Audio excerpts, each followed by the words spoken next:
Welcome to CityWorks, a co-production of the CUNY School of Labor and Urban Studies and CUNY TV. I'm Laura Flanders. Every week here on CityWorks, we explore the challenges and lived experiences of working people on the job, at home, and in our communities. On today's program, the United Auto Workers strike, an historic victory. After a 6-week walkout, the UAW clinched new deals from the 3 largest American auto companies, reinstating benefits that had been previously lost and securing new gains, including wage increases across the board. The UAW's success is largely attributed to a new union president, Shawn Fain, and a fresh stand-up strike strategy in which workers walked off the job at more locations each week in response to a lack of progress at the bargaining table. Labor historians have called this victory transformative, a turning point for UAW members after years of concessions and scandals, including corruption among past union leaders. But it doesn't stop there. Union leaders across the country say that the UAW's new contract agreements are a victory not just for auto workers, but for organized labor writ large. UAW's Shawn Fain has called this a turning point in the class war that has been raging in this country for the past 40 years. His words, not mine. Joining us today to discuss the strike, the momentous new labor contracts, and what they mean for organized labor going forward is Brian Schneck, one of those who fought for reform inside the UAW. He's president of UAW Local 259, which represents 1,500 repair technicians at dealerships on Long Island and across the tri-state area. And joining us from Detroit is Jane Slaughter, co-founder of Labor Notes, where she's covered the auto industry since 1979, before which apparently she was briefly an auto worker herself. She's the author or co-author of many books, including Secrets of a Successful Organizer.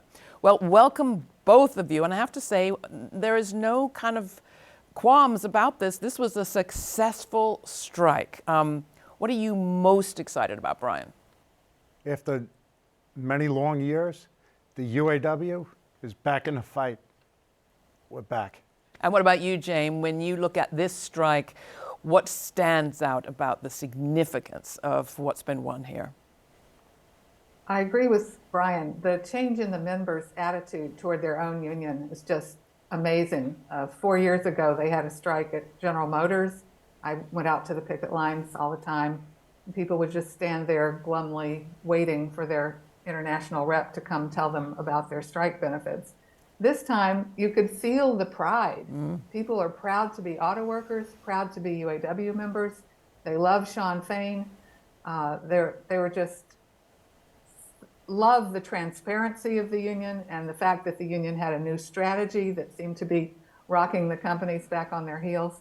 So I expect big changes in the members' involvement in their own union. Well, if they like the feeling now, wait till the benefits kick in that they won in this deal. Brian, you want to sort of itemize the key points of what's been won here? We had far too many tier 2 or less workers in our membership working for the big 3, with substandard wages, lack of benefits.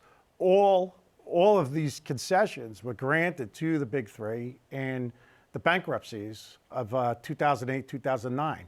And regrettably, the UAW did not fight in 2011 or 15 or 19 to win those concessions back. Well, let's just lay out why that's so significant. Jane, coming to you, I mean, that question of tiers, people think about unions, they think we're all in this together.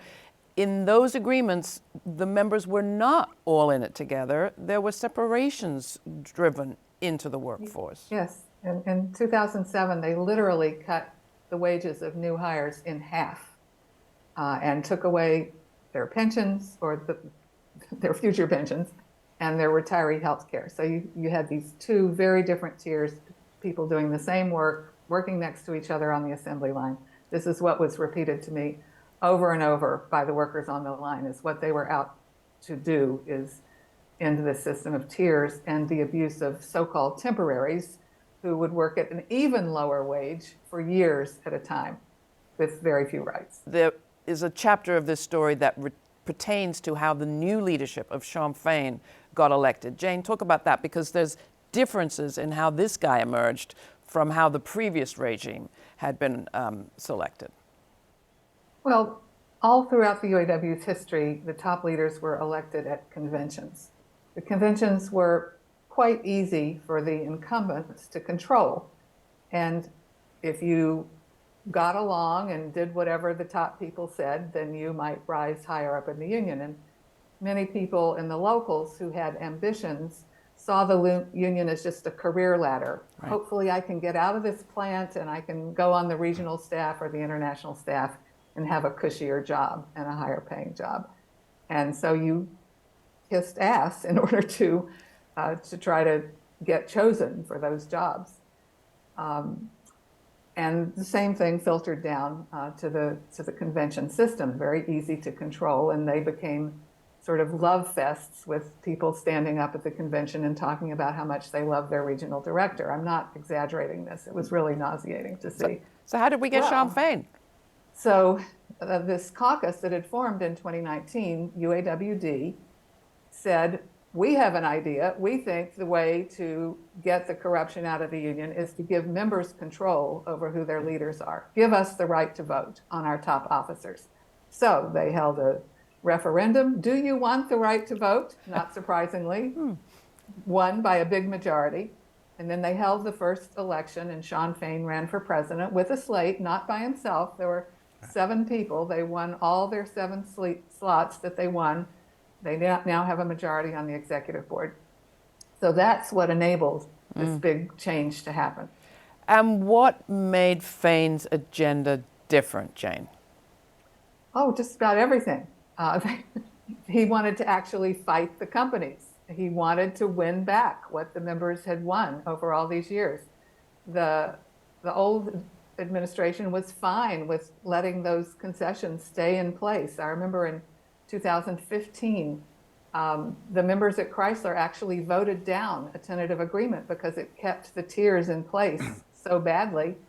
And there was a meeting, and the president of the union said, quote unquote, ending 2-tier is bull.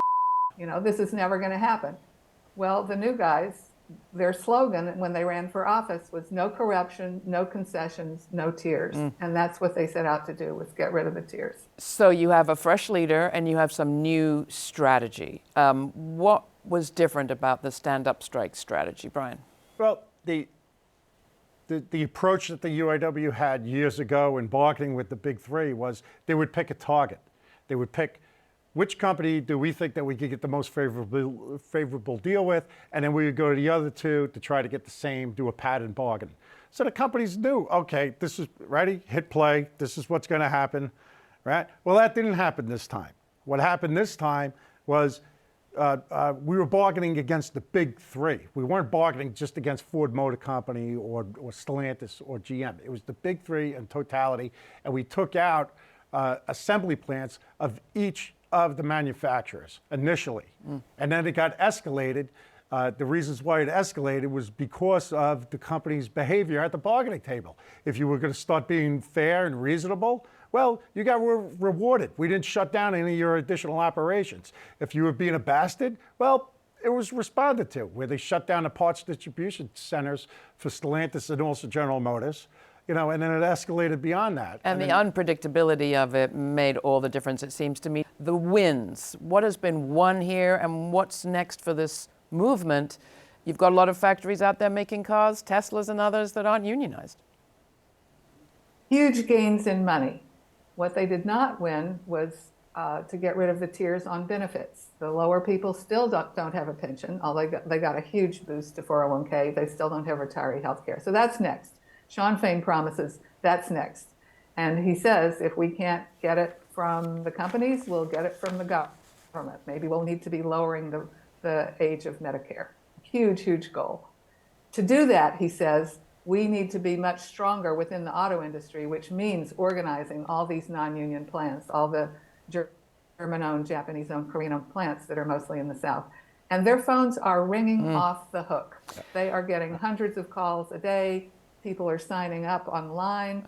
They want to be organized in these plants. So, All right, we're going to hear what happens next right after this break. We'll be back with Jane Slaughter and Brian Schneck right after this break. The CUNY School of Labor and Urban Studies is the 25th and newest school under the CUNY umbrella. Dedicated to public service and social justice, the CUNY School of Labor and Urban Studies offers undergraduate and graduate degrees in the areas of labor studies and urban studies, and certificate programs in labor relations, public administration and public policy, healthcare policy and administration, and community leadership. We pride ourselves on being an institution that brings together activists and academics. Find out more at slu.cuny.edu.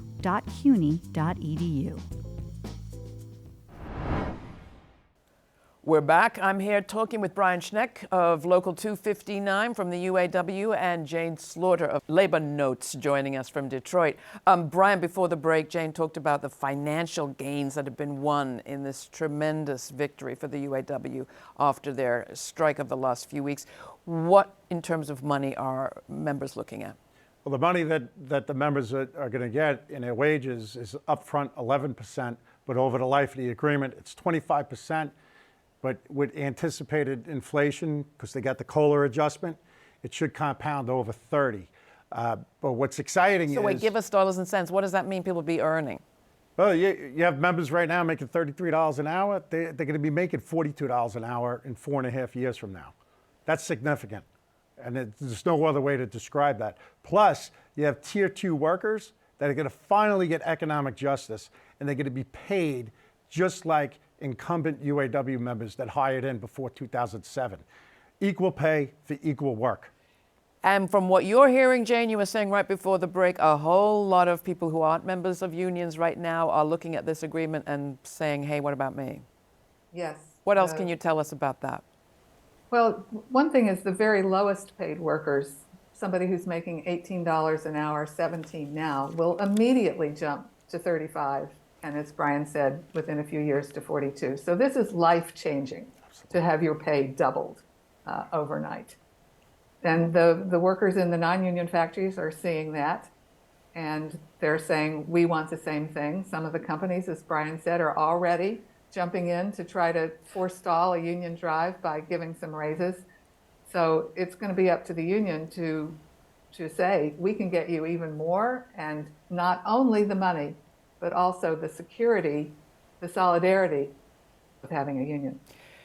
Now, the argument of the companies has been for decades, but certainly in the last period we've been talking about, and again in relation to this contract, they said this will so cut into our profits that we will go out of business. We will be in trouble. We'll have to make layoffs. What's the truth as far as you understand? Are you worried? I'm not worried.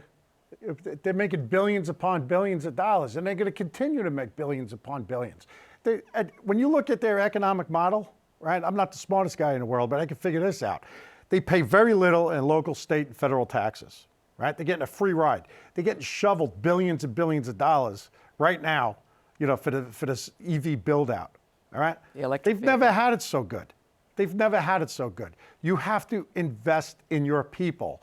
The labor force of any company on the face of the earth is their most important asset. If you want your company to do well and flourish, you got to take care of your people. Enough of the profits before people. Now, they said after the financial crash, the reason those bad deals were cut was because they said otherwise we'll be doing layoffs. Do you see anything, Jane, that leads you to think that there will be any kind of reprisal on the part of the owners for this deal? It doesn't look that way because they have to do this EV transition. This is necessary for their survival. They're going to have to start building electric cars. There's disagreement over whether that means fewer jobs or more jobs. Obviously, the companies are going to try to do it with fewer jobs. But the UAW won lots of protections there. First of all, they brought to when any new EV plants would come under the master agreement, almost all of them automatically, so that they're full members of the union, making the full pay if you're a person that transfers into one of those plants. And they also won the right to strike over the company's product decisions, investment decisions, threatened plant closings. So if the companies threaten to shut down, they can bring the whole weight of the union against that. And for people who haven't been following, that also had been signed away in those agreements that we've talked about years ago. Brian, coming to you, we're all white people having this conversation. We hear this trope about the white working class. That's not who I saw on the picket lines. That's not who I saw standing out there striking in Detroit or at the other auto plants. How would you describe the workforce these days and the UAW of today in terms of culture, diversity, race, gender? Well, the UAW has long had a relationship with the social movement in this country, the civil rights movement during the 60s and even now. So we fight for economic and social justice. And I'm proud of the fact that we have a very diverse membership. We have a lot of women that are within our ranks. We have a lot of women leaders in our locals, and now it's reflected in our international executive board. You know, the UAW is a very diverse labor organization, and I'm very proud of that.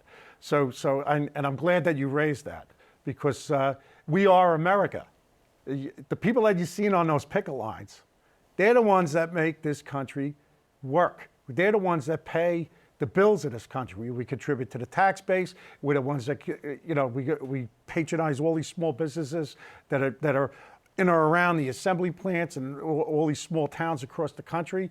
When a plant goes down, it's a vacuum. Yeah. It's just such a shock to a region, you know, within Ohio or whatnot. And that's going to change because of these contracts. Yeah.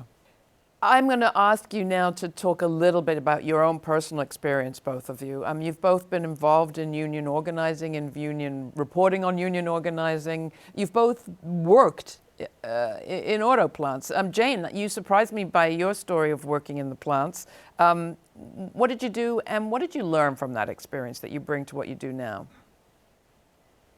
Well, I put headliners into the roofs of Cadillacs. That was my first job. It was considered one of the nastiest jobs in the plant. I didn't know that because I'd never worked in a factory before. I thought, oh, this is just how things are. Come to find out later, everybody hated this job. So that's why they gave it to the new person.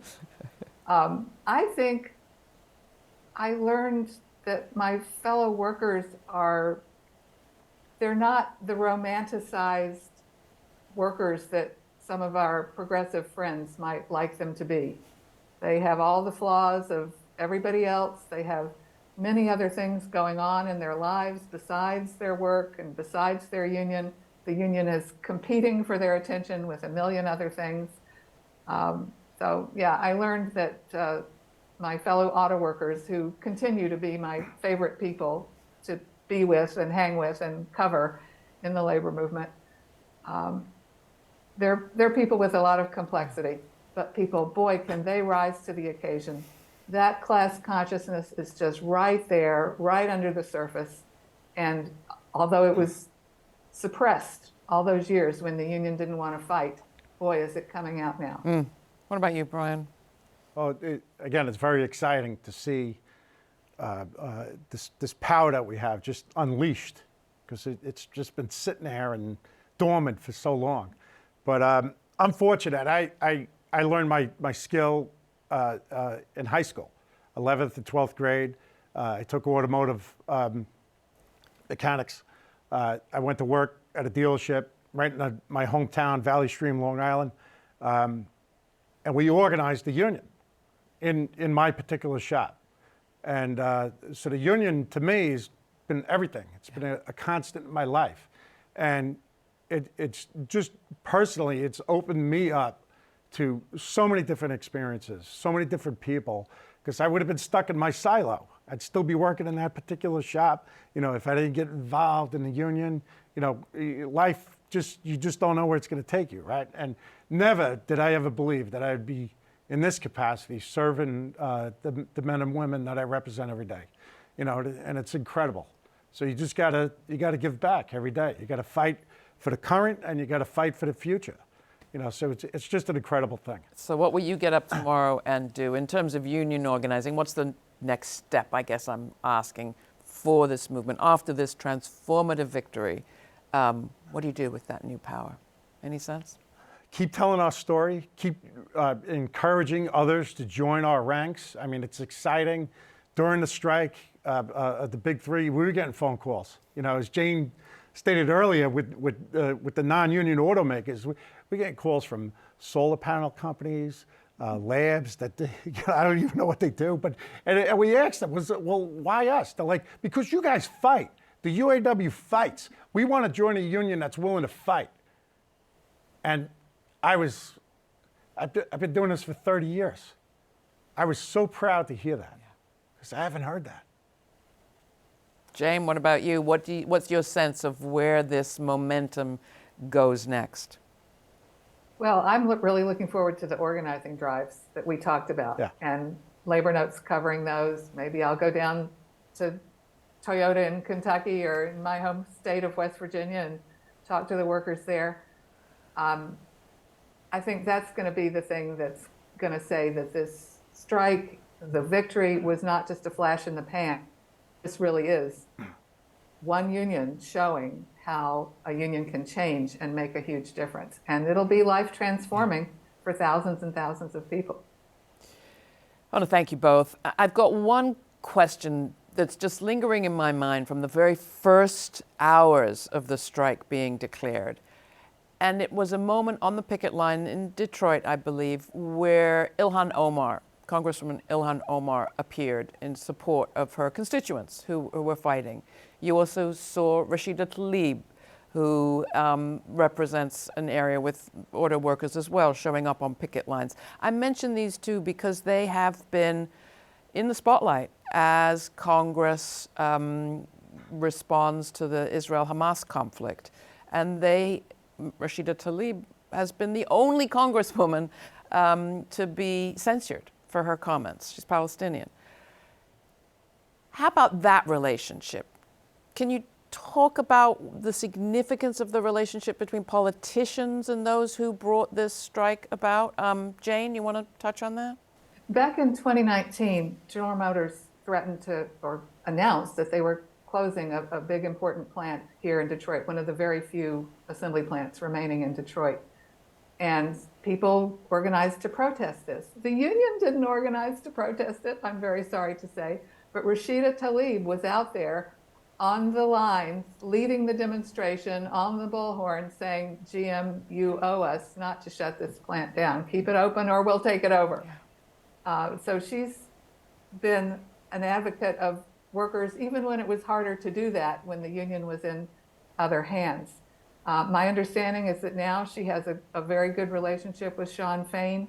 I'm sure that the union has her back and will be all out there advocating for her to be reelected. What do you think, Brian? Is it a reciprocal relationship with the politicians that backed you?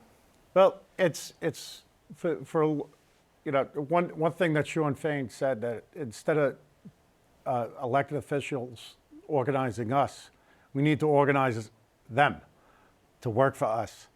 And the two congressional representatives that you mentioned, you know, they have very strong labor voting records. That matters to us, you know, because too often I'm told, oh, we support you.